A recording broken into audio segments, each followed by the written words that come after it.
I have the honor to deliver you the last presentation of today about cross-border exchange and cooperation. And I have the slides. Thank you. So, I start with a general overview. So, when we talk about cooperation, especially in Hungarian customs, then we have to mention the internal cooperation within customs and within the country. We have the EU level cooperation with other member states and EU agencies, and we have international cooperation. Of course, the internal cooperation is not only within customs. As I mentioned yesterday, we have three branches, three services within our customs administration that are dealing with IPR. But it's also important to have a relationship with agencies, to cooperate with them, and inevitable to have communication with right holders.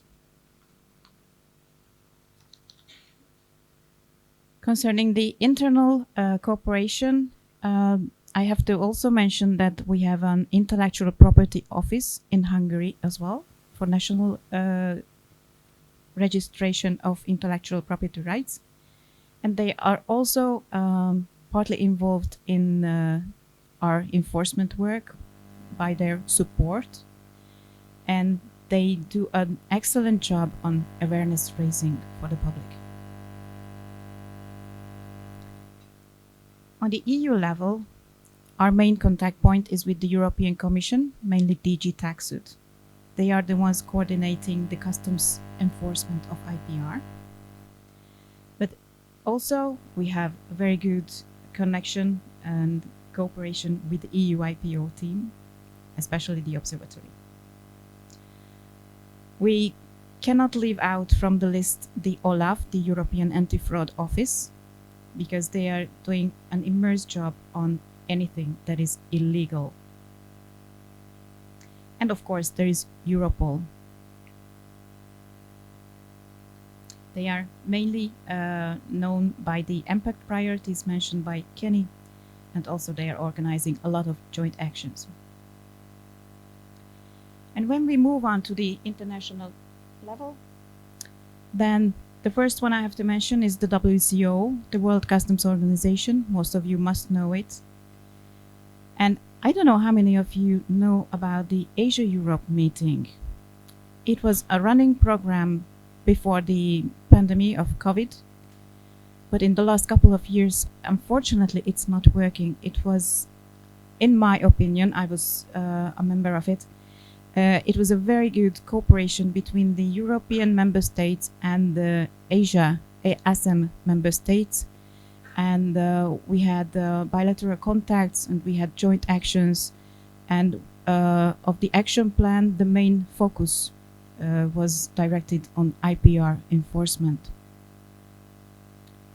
And Béranger mentioned several times the OECD, the Organization for Economic Cooperation and Development. We are also a member of their working groups, and we provide information for them for their studies.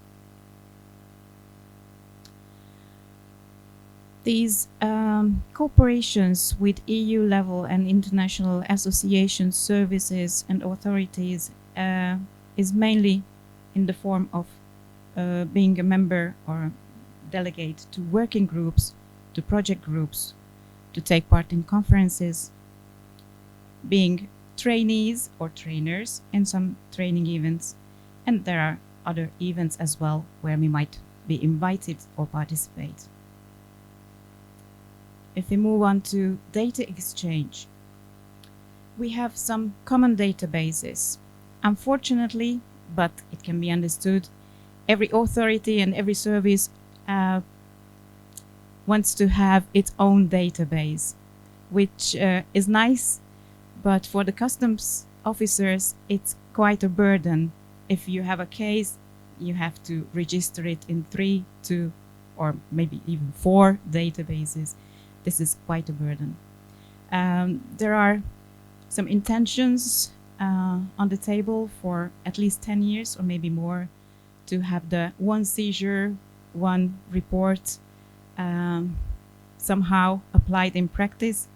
there are some initiatives in this field, but unfortunately, this is not yet the case.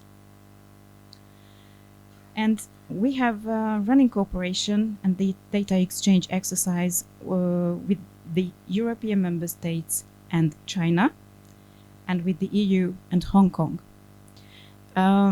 It's the Digitaxud who is coordinating these data exchanges and cooperations.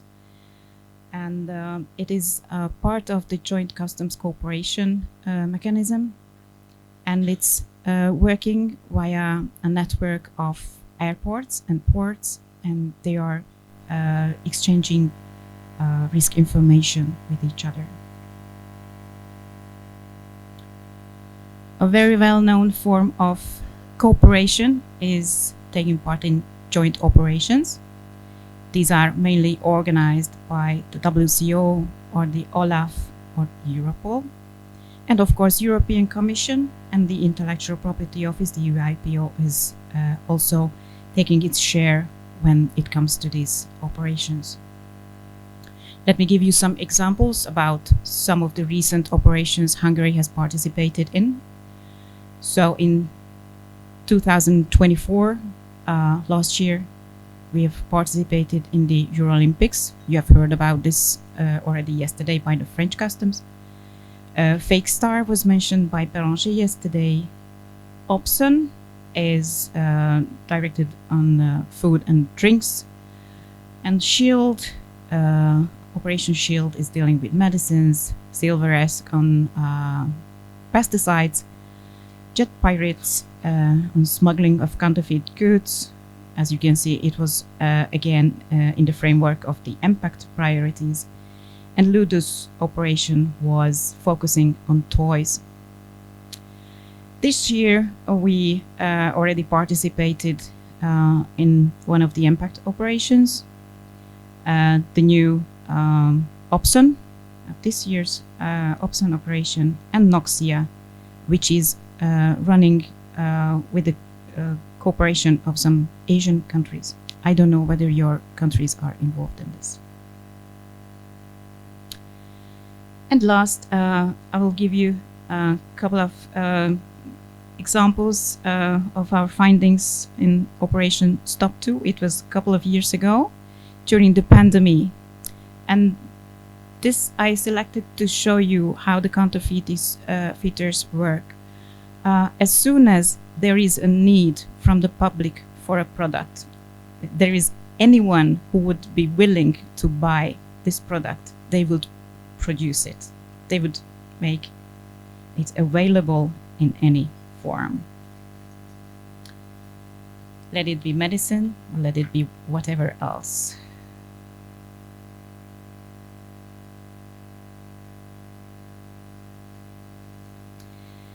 With this, I thank you for your attention.